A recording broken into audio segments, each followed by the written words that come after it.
Sa halip na pagsaludo o kahit man lang maliit na pagkilala at parangal sana ang natanggap ng sundalong ito, matapos siyang manggaling sa isang matinding bakbakan sa Zamboanga ay posas at himas rehas pa ang sumalubong sa kanya sapagkat siya ay nakatay ng kilalang malakas magtulak ng ipinagbabawal na droga.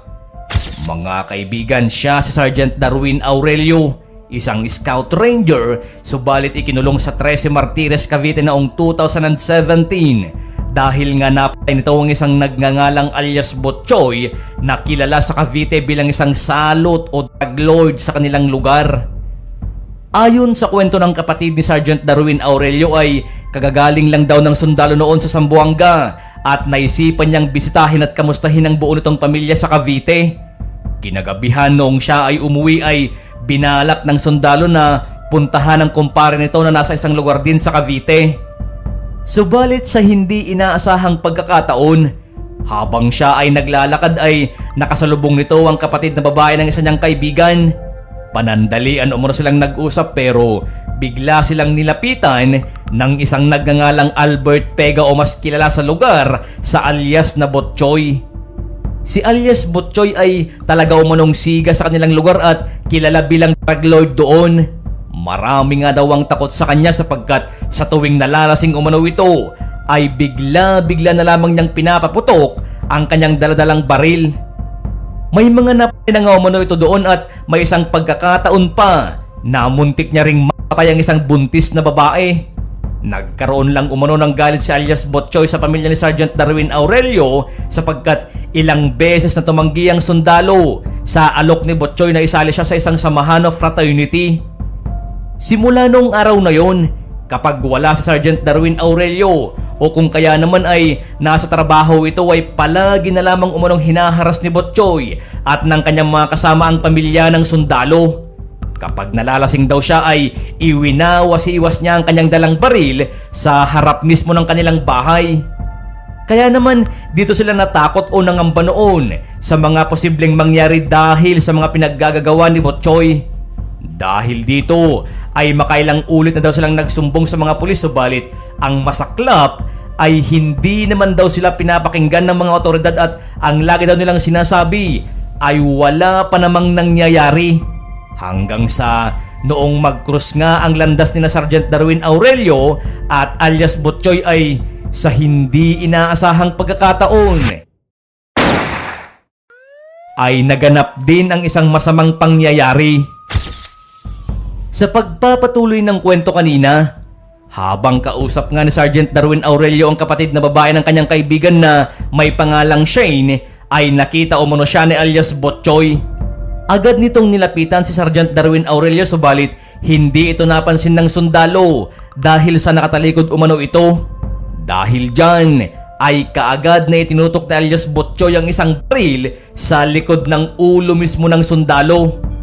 Pero naging mabilis umano ang pangyayari dahil nga sa ang sundalo ay sanay at may kaalaman pagdating sa self-defense ay kaagad siyang nakayuko at kaagad din niyang nabunot ang kanyang daladalang service firearm at doon nga ay hindi na malayang nabaril ni Sergeant Darwin Aurelio si alias Botchoy na naging sanhi ng agaran nitong pagkamatay. Noong mabalitaan ng ilang mga residente sa lugar ang nangyari ay marami pa ang natuwa dahil sa wakas ay wala na ang isa sa mga nagbibigay ng sakit sa ulo sa kanila. Pagkatapos ng insidente na iyon ay kaagad ding umalis si Sergeant Darwin Aurelio at nagtungo ng Marawi dahil sa bakbakang nagaganap noon doon. Pero simula daw noon ay marami na ding pagbabanta ang natatanggap ng kanyang pamilya. Hindi daw magtatagal ay babawi umano sila at hindi nga nagtagal noong July 9, 2017 sa lugar mismo sa Hugo Perez 13 Martires, Cavite ay pinagbabaril ang kanilang ama ng mga hindi pa nakikilalang mga tao. Noong araw ding yon ay kababalik lang din ni Sergeant Darwin Aurelio galing Marawi upang maghatid sa port ng mga sugatan at mga namatay niyang mga kasama sa bakbakan. Kaagad naman nilang dinala sa pinakamalapit na hospital ang kanilang ama subalit idineklara na dead on arrival na ito. Noong mga panahon umano na iniimbestigahan na ang kaso patungkol sa pagbaril sa kanilang ama ay 2 pulis lang daw ang nakatutok sa kaso. Subalit noong mabalitaan daw ng ibang mga pulis na si Sergeant Darwin Aurelio ang nakapatay sa Lord na si alias Botchoy, ay dinumog sila ng mga nakasibilyang mga pulis at ang iba daw ay pawang mga nakainumpa at hinaharas ang pamilya ng sundalo at ang masaklap ay pilit na kinuha o inaresto si Sergeant Darwin Aurelio nang wala man lang ipinakitang arrest warrant.